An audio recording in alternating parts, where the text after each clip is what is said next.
নেতা থেকে আমলা, পুলিশ থেকে প্রশাসন, সবাই যখন ব্যস্ত নির্বাচনী কাজে, ঠিক তখনই রাজ্যের বুকে আরো একটা অসামাজিক কাজের প্রতিচ্ছবি রাখলো দুই উপজাতি যুবক। এক মুসলিম পরিবারের উপর প্রচুর অর্থ আদায়ের উদ্দেশ্যে এই হামলা। জীবন মরণ নিয়ে ওই লোক এখন হাসপাতালে। ঠিক নির্বাচনের প্রাক মুহূর্তে 10 মজলিশপুর বিধানসভা কেন্দ্রের এনআইটি এলাকায় এই ঘটনা সংঘটিত হয়। সে রাতের রোমহর্ষক ঘটনার বিবরণ দিয়ে কেঁদে ফেললেন আক্রান্ত ব্যক্তির স্ত্রী।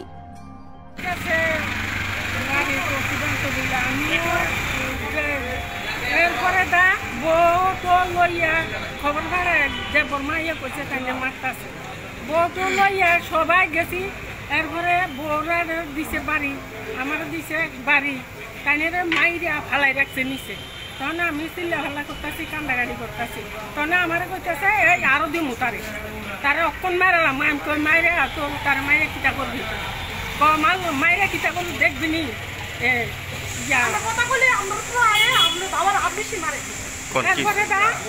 খুব ধরনের কান্দে বাঁচলো, উড়ে উড়ে ইয়ে মারতো, উড়ে উড়ে মারে, উড়ে উড়ে যায় লাঠি মারে, উড়ে উড়ে যায় ঘুষি মারে।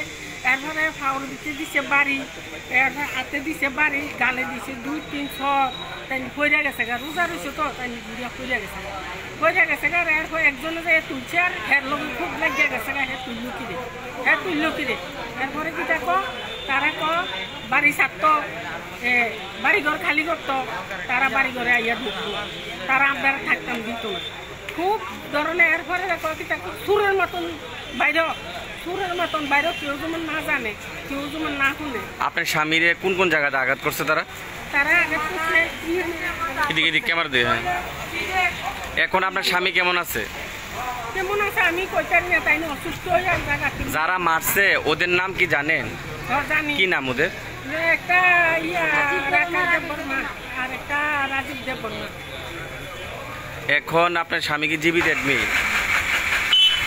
আমি তো কইতারি না, রে কাড়া বই আছে, আমি তো বাড়ি চিল্লা হাল্লা করতেছি। আমি কি নাম আপনার স্বামীর? বয়স বয়স কত ওনার? বয়স 70-75। বাড়ি কোথায় আপনার? বাড়ি এখন থানা থেকে কেস করবেন? হ্যাঁ, আমরা বাসকারি না, আমরা কিটা করব। অপরদিকে আক্রান্তের বড় ছেলে জানান, সে রাতে তার স্ত্রী সহ বাবা, বোন ও মায়ের উপর আক্রমণের কথা। বাবার অবস্থা গুরুতর। বাড়ি থেকে আক্রমণ করে 10 লক্ষ টাকা নিয়ে যায় ওই ব্যক্তিগুলি। জমি তথা জায়গা সংক্রান্ত ঘটনা নিয়ে এবং তাদের কাছ থেকে 10 লক্ষ টাকা নিয়ে গিয়েছে দুষ্কৃতিকারীগণ। একটা জায়গা ছিল, জায়গাটার মধ্যে একটা ঘর ছিল, ওই ঘরটা আমি বিক্রি করছিলাম। ঠিক আছে, আমার পছন্দ করে আর কি ঘরটা বিক্রি করছিলাম। পরে তুই কিছু টাকা 10 লাখ টাকা ছিল, তুই ঘরটা 10 লাখ টাকা বিক্রি করছিলাম। তো তারা কিনা করছে, বাবার বাড়ি ঢুকে টাকাটা নিয়ে বাইরে বেরিয়ে টাকাটা নিচ্ছে, আমার ওয়াইফেরা মারছে, বোন ছিল বোনেরা মারছে, মানে বাইরে সেটা বাবার অনেক নির্যাতন করতেছে, প্রচন্ড নির্যাতন হচ্ছে, এরকম করতেছে। তো টাকাটা লেগে গেছে, টাকা সত্য না, এটা হেরা দখল করবো। যারা যারা মারছে তাদের নাম কি? তার নাম হচ্ছে রাজীব দেববর্মা, রাকেশ দেববর্মা। বাড়ি কোথায় ওদের? বাড়ি জিরানিয়া, মধুনিশিপাড়া, সেকেন্ড গেট। আপনার বাবারে মারছে কোন কোন জায়গাতে আঘাত করছে? মুখে, বুকে, পিঠে, পাওয়ে, মাথা। কি দিয়ে মারছে? নাড়ি দিয়ে মারছে, তারপরে ঘুষি দিয়ে মারছে, লাঠ দিয়ে মারছে। কতজন ছিল তারা? তারা তো 2 জন ছিল। এখন কি আমরা থানাতে জানাইছেন? আমরা থানা জানাইছি, এখন জিবি হসপিটালে নিয়ে আসি। এরপরে আমরা জিবি হসপিটাল থেকে এরপরে থানা যেমন। ডাক্তার কি কইছে বাবার অবস্থা কেমন? বাবার তো কইছে ক্রিটিক্যাল, খুবই খারাপ, এই কথা কইছে। কি নাম আপনার বাবা? আবু তাহার মিয়া। আবু তাহার মিয়া। বয়স কত? বয়স প্রায় 75। কি করে উনি? উনি এমনি কোন কাজ টাজ করে না, বা কৃষি কাজ টাজ করে আর কি। আপনারা পুলিশ কেস করবেন? আমরা পুলিশ কেস করবো। এর আগে আমরা থানাত গেছি, কিন্তু কেস রাখছে না থানাত। কি কারণে কেস রাখছে না তারা? ওই তারা আমার বাড়ি একবার হটল করছিল, তারা রেস্টুরেন্ট খুঁজছিল এর মধ্যে। তখন আমরা থানা জানাইছি, আর থানার থেকে আমরা কিছু পুলিশ দিয়েছে, আর তারা উড়া দিছে, তোমরা দখল বাড়ি, তোমরা এখন থাকো, অসুবিধা নাই। তো আমরা কিছু থাকছি না। তো তারা আমরা কইছে আমরা তোমরা যদি বাড়িতে তোমরা মারধর করুন, তুই কারণ আমরা থাকছি না, বাইরে একটা ভাড়া দিয়ে রাখছি। ঠিক আছে, এবার থানাত গেছি, আর কেস টেস রাখছে না, এরকম করছে।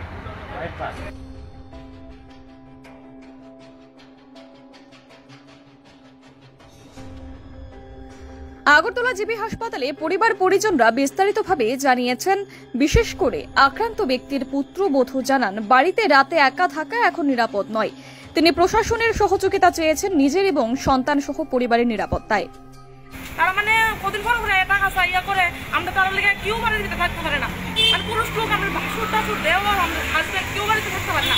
আমরা আমরা থাকতে পারি না বয়ে, তারা বয়ে তারা কোন সময় আমরা উপরে কিটা আক্রমণ করে কিটা করে। ওখানে বাচ্চা হয়েছে তাও ওখানে গেছি থাকতাম, তারপরে আমরা থাকতে পারতেছি না। তারা যন্ত্রণা, তারা এত ইয়া করতেছে আমরা উপরে।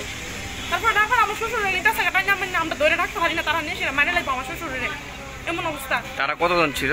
তারা অনেকজন ছিল, কতজনের নাম কমু আমি চিনিও না। আমি bureau report, PV north east.